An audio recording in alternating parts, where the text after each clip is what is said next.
Assalamualaikum warahmatullahi wabarakatuh. Selamat pagi anak-anak. Kali ini kita berjumpa kembali dalam pembelajaran jarak jauh atau daring. Tetap semangat ya anak-anak belajarnya.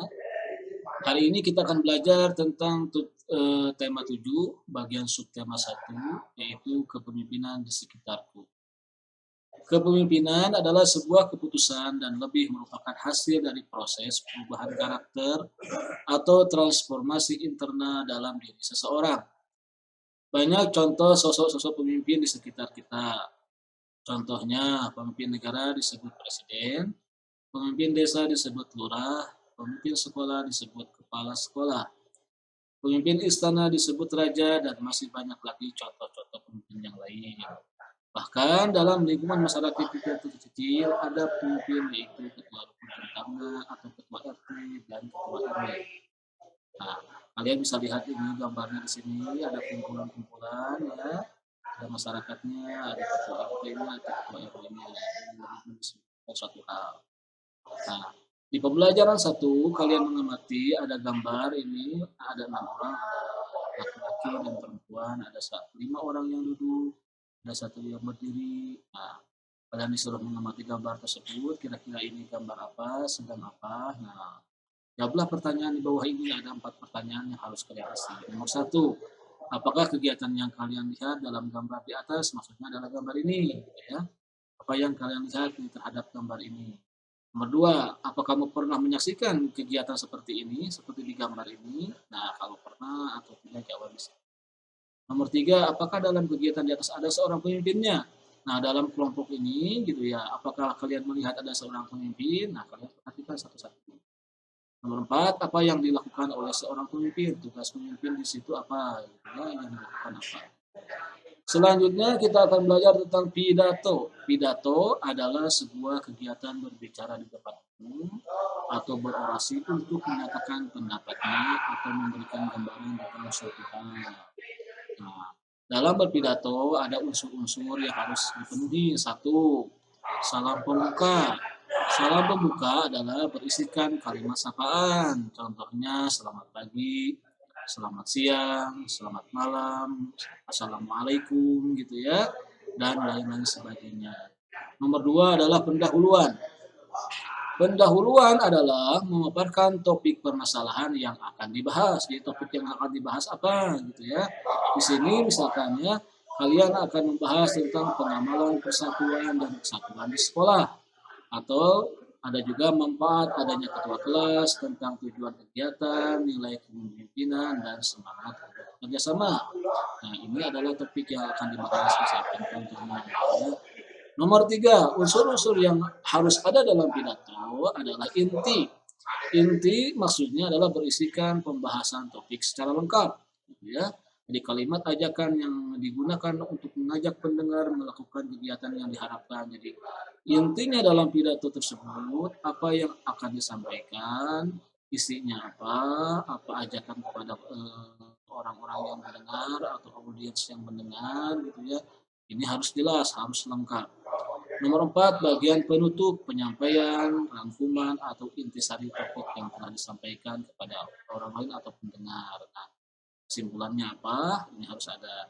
Nomor 5, salam penutup, yaitu berisikan kalimat salam penutup seperti terima kasih atau waalaikumsalam misalkannya warahmatullahi wabarakatuh. Setelah misalkan seseorang melaksanakan pidato, nah biasanya suka ada penutupnya. Selanjutnya, berikut adalah beberapa nilai yang terkandung dalam sila pertama, Pancasila, yaitu sila pertama Pancasila, ketuhanan yang Maha Esa. Isinya atau nilai-nilai yang terkandung dalam sila pertama ada 6. Nomor 1, sebuah keyakinan kepada Tuhan atau kepada Allah itu ada dan memiliki sifat yang sempurna. Jadi Allah itu ada dan memiliki sifat yang maha sempurna. Jadi tidak ada kekurangannya. Nomor 2, memiliki ketakwaan pada Tuhan Yang Maha Esa atau Allah Subhanahu wa taala dengan cara melakukan semua perintahnya dan menjauhi larangannya. Jadi tanda-tanda takwa adalah melaksanakan semua perintah Allah dan menjauhi larangannya. Seperti melaksanakan perintahnya yaitu berbuat kebaikan, sholat, mengaji, belajar, dan menjauhi larangannya yaitu berbuat bolos, misalkannya tidak rajin belajar dan lain sebagainya. Nomor tiga, saling hormat menghormati dan bekerja sama antar umat, gitu ya, antar umat beragama. Nomor empat, adanya bentuk kebebasan untuk menjalankan ibadah sesuai ajaran agamanya masing-masing. Nomor lima, membina kerukunan hidup di antara umat beragama. Nomor enam, tidak memaksakan suatu agama dan kepercayaan yang lain. Nah, unsur-unsur itu kalian harus hafalkan.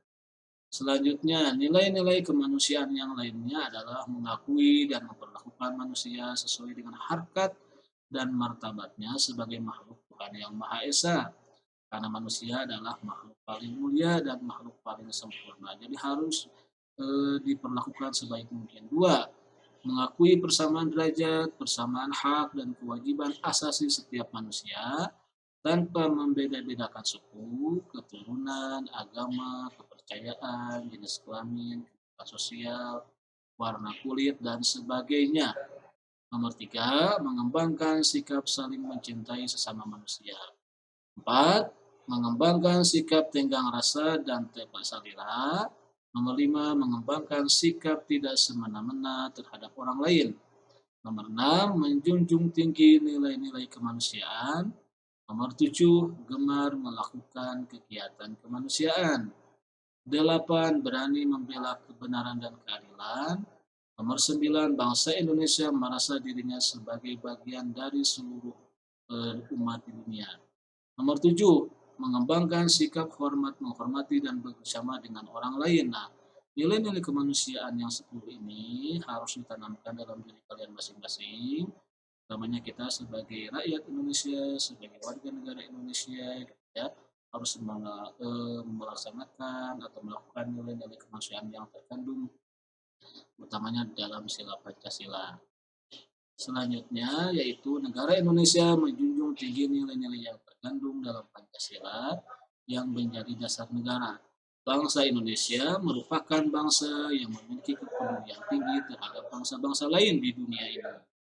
Kepedulian itu terwujud dalam bentuk kerjasama antara bangsa Indonesia dengan bangsa lain. Seperti contohnya di sini ada kerjasama ASEAN, yaitu kerjasama dengan negara-negara di Asia Tenggara, gitu ya. Jadi negara-negara yang ada di Asia Tenggara posisinya mereka membentuk suatu organisasi yang namanya negara ASEAN, gitu ya. Kalau tidak untuk sekarang anggota ASEAN itu terdiri dari 10 negara. Nah, Indonesia itu termasuk salah satu pendirinya, gitu ya. Untuk negara ASEAN itu Indonesia termasuk salah satu pendirinya bersama dengan Thailand, Singapura, Filipina, Malaysia, gitu ya, dan lain sebagainya. Jadi ada 5 negara sebagai pendiri ASEAN yang diwakili oleh kelima menteri negara, luar negerinya masing-masing. Nah, Indonesia bekerja sama atau berperan aktif dan selalu peduli tentang permasalahan sosial sesama negara ASEAN. Jadi negara-negara yang di ASEAN ini, utamanya Indonesia, itu bekerja sama. Jadi kalau seperti soal politik, pendidikan, pertukaran pelajar, atau saling membantu kalau ada bencana alam, gitu ya. Jadi tidak hanya lingkup di negara Indonesia saja, nah, di Asia Tenggara khususnya yang tergabung dalam organisasi ASEAN, Indonesia juga aktif membantu dalam berbagai hal. Nah, gimana anak-anak? Semoga bisa dipahami. Untuk hari ini dicukupkan sampai di sini dulu. Jangan lupa dikerjakan tugasnya, tetap semangat belajar di rumah masing-masing. Assalamualaikum warahmatullahi wabarakatuh.